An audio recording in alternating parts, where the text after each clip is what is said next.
Good afternoon, everybody. Nice to see you, and I'm here to talk to you about USB 2.0 standards and the basic functions.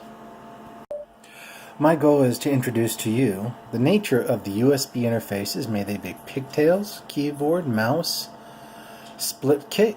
Split kits are basically one interface to a different type of interface, but they're still a serial-based interface on the traditional flash drive. As you can see, here are the USB 2.0 standard USB ports, A-class female. And they reside usually 4 on the back, and then you'll have an additional 2 to 4 more on your motherboard that would allow you to have USB ports on the front of your tower or on the top of your tower. The most traditional USB device these days is mostly known as a USB flash memory stick, or a Bluetooth attachment, or a wireless mouse attachment, but they all pretty consistently resemble something like this, and they simply plug in, and plug and play allows them to come up on your system unless you have a unique or an older operating system that's not familiar with the newer hardware.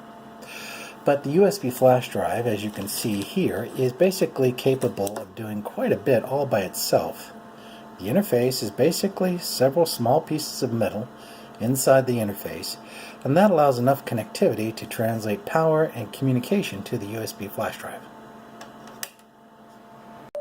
USB 2.0 can also be utilized for keyboard and mouse cabling that has the Class A or Classic A connection interface. Even though you can get USB in different connections, the Class A is the most common. Another interface that may exist in this case is also a USB hub. The USB hub allows you to be able to parallel more USB ports in a serial format so that you can have many USB interfaces off the hub going into a single port into the back of the motherboard.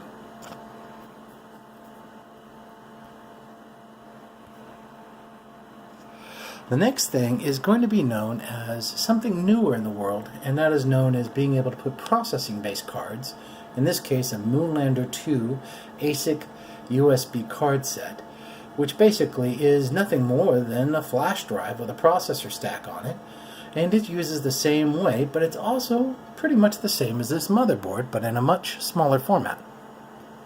So now that you've seen the traditional USB 2.0 interface, which we still use today and has been around for a long time, and you've seen the hub, and you've seen fairly sophisticated devices which connect to either directly to the motherboard or through the hub, I promised from the beginning that I would show you the full potential of such an interface if you did it in such a way where you didn't use an A-class connection of any kind, but instead used something totally different.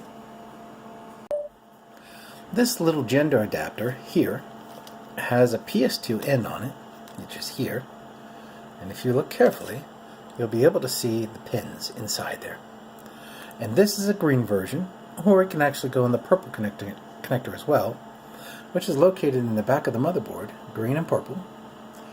This little USB adapter head can actually allow you to use the PS2 port as a form of a USB interface, but there's a secret to this kind of an interface that does not exist with the Classic 2.0. First of all, make sure that you're using a USB mouse and keyboard so that you have freed up your PS2 interfaces for your purple keyboard connection and your green your green PS2 mouse connection. Next, attach your USB flash disk to the system itself, just like you would normally do in a USB 2.0 interface. So what's so big about this? Well, physics. That's the key thing. This little box has more capacity in physics than the USB 2.0. So this is the reason why this is so unique. If you look down here, you see all those gold pins? There are many of them, and they go right into those holes.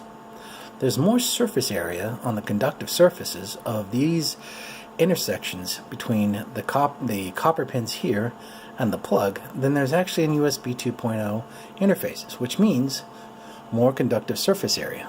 More conductive surface area means more electrons can pass over, and all of a sudden your USB flash stick is transferring 2.5, 3 times faster than it would have on a traditional USB 2.0. Well, this is the simple lesson about USB 2.0. Next go around will be about USB 3.0. and 3.1. Take care.